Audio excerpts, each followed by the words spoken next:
قاتل کا دل بدلنے والی اذان۔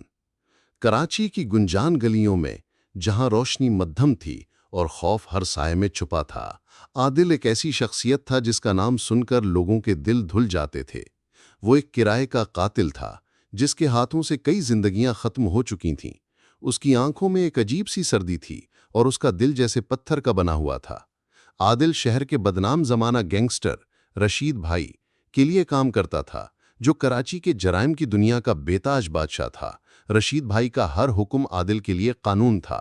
وہ کبھی نہیں سوچتا تھا کہ اس کے ہاتھوں کون مر رہا ہے یا کیوں، بس پیسوں اور طاقت کے لیے اپنا کام کرتا تھا۔ اس رات جب آسمان پر گہرے بادلوں نے چاند کو اپنی اوٹ میں چھپا لیا تھا، عادل کو ایک نیا ہدف ملا۔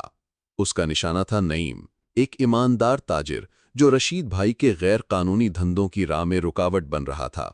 نعیم ایک چھوٹی سی دکان کا مالک تھا، لیکن اس کی ایمانداری اور بہادری نے اسے محلے میں عزت دار بنا دیا تھا۔ رشید بھائی اسے راستے سے ہٹانا چاہتا تھا اور عادل اس کام کے لیے سب سے موزوں تھا۔ اس نے اپنا سیاہ کوٹ پہنا، چمکدار پستول اپنی جیب میں ڈالا اور نعیم کے گھر کی طرف روانہ ہوا۔ گلیوں کی خاموشی میں اس کے قدموں کی آواز گونج رہی تھی اور اس کے دل میں کوئی رحم یا خوف نہ تھا۔ وہ اپنے ہدف کے قریب تھا اور اسے یقین تھا کہ یہ کام بھی ہر بار کی طرح آسان ہوگا۔ لیکن عادل ہمیشہ سے یہ بے رحم قاتل نہیں تھا۔ کبھی وہ ایک معصوم بچہ تھا جو لیاری کی ایک تنگ گلی میں اپنی ماں آمنہ کے ساتھ رہتا تھا۔ آمنہ ایک غریب لیکن نیک دل عورت تھی جو دن بھر مزدوری کر کے اپنے بیٹے کی پرورش کرتی تھی۔ وہ ہر رات عادل کو اپنے پاس بٹھاتی، قرآن کی آیات سکھاتی اور اسے کہانیاں سناتی کہ نیکی کا راستہ کتنا خوبصورت ہوتا ہے۔ آمنہ عادل کو اکثر محلے کی پرانی مسجد لے جاتی، جہاں وہ دونوں مل کر اذان کی آواز سنا کرتے تھے۔ عادل کو اذان کی آواز سے ایک عجیب سا سکون ملتا تھا۔ وہ اپنی ماں سے پوچھتا، امی، یہ آواز اتنی پیاری کیوں ہے؟ آمنہ مسکرا کر کہتی، بیٹا، یہ اللہ کی آواز ہے جو دلوں کو جگاتی ہے اور گناہوں سے پاک کرتی ہے۔ لیکن عادل کی یہ معصوم دنیا اس وقت چھن گئی جب وہ صرف 10 سال کا تھا۔ اس کے والد، جو ایک سادہ مزدور تھے، ایک گینگ وار کے دوران گولیوں کا نشانہ بن گئے۔ آمنہ اس صدمے سے کبھی نہ سنبھل سکیں، وہ بیمار پڑ گئیں اور چند ماہ بعد اس دنیا سے چلی گئیں۔ اکیلا رہ جانے والا عادل گلیوں میں بھٹکنے لگا۔ بھوک، سردی اور خوف اس کے ساتھی بنے۔ ایک دن رشید بھائی کی نظر اس پر پڑی۔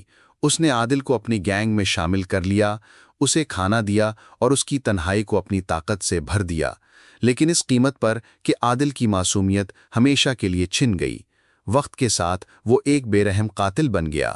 وہ اپنی ماں کی دعاؤں اور اذان کی آواز کو بھول چکا تھا، یا شاید اس نے جان بوجھ کر ان یادوں کو اپنے دل کے کسی گہرے کونے میں دبا دیا تھا۔ اس رات عادل نعیم کے گھر کے قریب ایک تاریک گرینے چھپا ہوا تھا۔ نعیم اپنے گھر کے باہر کھڑا تھا، اپنی 6 سالہ بیٹی زرین سے ہنس کر باتیں کر رہا تھا۔ زرین اپنے والد سے کہہ رہی تھی، ابو، آپ رات کو اتنی دیر تک کیوں باہر رہتے ہیں؟ نعیم نے اسے پیار سے سر پر ہاتھ پھیرا اور کہا، بیٹی، اپنے خاندان کے لیے محنت کرنی پڑتی ہے۔ عادل نے یہ منظر دیکھا لیکن اس کے دل میں کوئی ہلچل نہ ہوئی۔ اس نے اپنا پستول نکالا، نشانہ باندھا اور گولی چلانے ہی والا تھا کہ اچانک قریب کی پرانی مسجد سے اذان کی آواز بلند ہوئی، اللہ اکبر، اللہ اکبر۔ یہ آواز ایسی تھی جیسے آسمان سے کوئی روشنی اتری ہو۔ وقت جیسے ٹھہر گیا۔ عادل کے ہاتھ کانپنے لگے، اس کا پستول اس کے ہاتھ میں بھاری ہو گیا۔ اذان کی ہر لے اس کے دل کے تالوں کو کھول رہی تھی۔ اسے اپنی ماں کی آواز سنائی دی جو اسے کہتی تھی، بیٹا، اذان دل کو سکون دیتی ہے، یہ اللہ کی طرف بلاتی ہے۔ اس کے ذہن میں بچپن کے منظر چلنے لگے۔ وہ اپنی ماں کے ساتھ مسجد کے صحن میں بیٹھا اذان کی آواز سنتا ہوا اور آمنہ کی دعائیں کہ اے اللہ میرے بیٹے کو ہدایت دے۔ عادل کا دم گھٹنے لگا۔ وہ زمین پر بیٹھ گیا۔ اس کا پستول ہاتھ سے چھوٹ کر زمین پر گر پڑا۔ اذان کی آواز اب اس کے کانوں سے نہیں بلکہ اس کے دل سے ٹکرا رہی تھی۔ اسے اپنے گناہ یاد آئے، ہر وہ خون جو اس کے ہاتھوں بہا، ہر وہ چیخ جو اس نے سنی، ہر وہ آنسو جو اس کی وجہ سے گرا۔ اس نے نعیم کی طرف دیکھا جو اپنی بیٹی کو گلے لگا رہا تھا۔ عادل کے دل میں ایک عجیب سی ہلچل مچ گئی۔ اسے اپنا بچپن یاد آیا جب اس کے والد اسے اسی طرح گلے لگاتے تھے۔ کیا وہ واقعی یہ قتل کر سکتا تھا؟ کیا وہ زریں کے سر سے اس کے باپ کو چھین سکتا تھا جیسے اس سے اس کا باپ چھینا گیا تھا؟ آذان ختم ہوئی لیکن عادل کے دل میں ایک طوفان اٹھ چکا تھا۔ وہ اٹھا اور اپنا پستول زمین پر چھوڑ کر مسجد کی طرف چل پڑا۔ اس کے قدم لرز رہے تھے لیکن اس کا دل اب ہلکا ہو رہا تھا۔ مسجد کے صحن میں داخل ہوتے ہی اسے وہی سکون ملا جو وہ بچپن میں محسوس کیا کرتا تھا۔ وہ سجدے میں گر پڑا اور اپنے گناہوں کی معافی مانگنے لگا۔ اس کی آنکھوں سے آنسو بہہ رہے تھے، وہ آنسو جو برسوں سے اس کے دل میں جمے ہوئے تھے۔ اس نے اللہ سے عہد کیا کہ وہ اب یہ زندگی نہیں جیے گا۔ وہ رشید بھائی کے گینگ سے الگ ہو جائے گا، چاہے اس کی قیمت اسے اپنی جان سے کیوں نہ چکانا پڑے۔ اگلی صبح عادل رشید بھائی کے سامنے پیش ہوا۔ اس نے اپنا فیصلہ سنا دیا کہ وہ اب گینگ کا حصہ نہیں رہے گا۔ رشید بھائی غصے سے آگ بگولا ہو گیا۔ اس نے عادل کو دھمکی دی، تو میرا دشمن بننا چاہتا ہے؟ تیری موت تیری اپنی گلی میں ہوگی۔ لیکن عادل اب ڈرنے والوں میں سے نہ تھا۔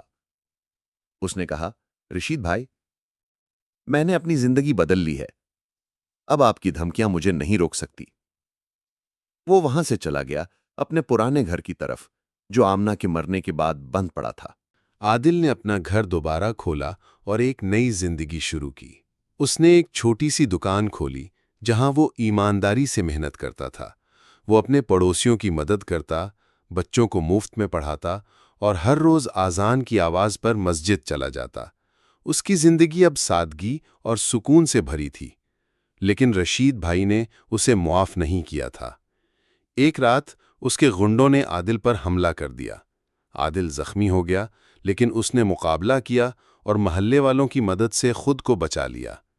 اس واقعے کے بعد نعیم عادل سے ملنے آیا۔ اسے پتہ چلا کہ عادل وہی شخص ہے جو اسے قتل کرنے والا تھا، لیکن نعیم کے دل میں کوئی کینہ نہ تھا۔ اس نے عادل سے کہا، تم نے اپنا دل بدل لیا اور یہ اللہ کا معجزہ ہے۔ وقت گزرتا گیا۔ ایک دن عادل کو پتا چلا کہ زرین، نعیم کی بیٹی، بیمار ہے اور اس کے علاج کے لیے پیسوں کی ضرورت ہے۔